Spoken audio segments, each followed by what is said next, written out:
Our refugee camp life was very, very difficult. When we first came, I remember the day we arrived in the camp. It was a very windy day. It was in the month of March, which is pre-monsoon type of weather. Like, it's not raining, but a lot of wind. And this refugee camp is in the riverbed, where in Timai, where there's a lot of sand and all. And that time, refugee camps had just started, so UNHCR was not totally involved. There was only these local non-profits. So our hut was only blue color plastic, and our neighbors had the same thing. And that particular day, the wind was so strong that people's tents were blowing away, and kids were all covered with sand, and their mouth was black because of the sand. Of course, things improved later on, but that was the start of our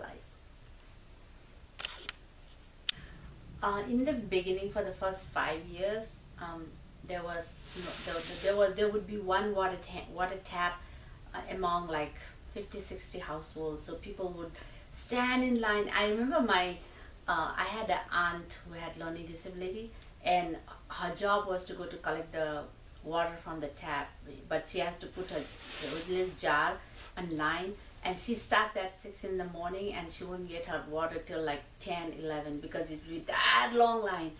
But then things improved later on because there were more resources, so people had more water taps, but there was no electricity at all.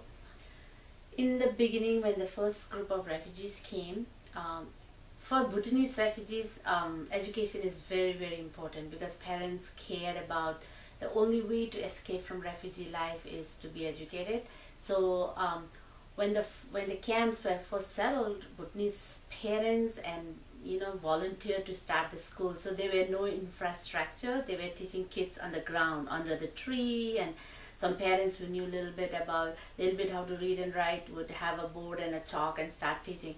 But the UNHCR and Nepal government saw the enthusiasm with the parents, so they started funding programs to build thatch roof and some classroom and some resources for teachers. They gave them crash course training, and so we did have the school system. They taught, the medium was in English, but the same level with the kids in Nepal. So they would do after they finished their grade 10, they would do the exams, tests that all the Nepalese kids were doing. So they were recognized and they had certificate finished, just like high school here, in the same level.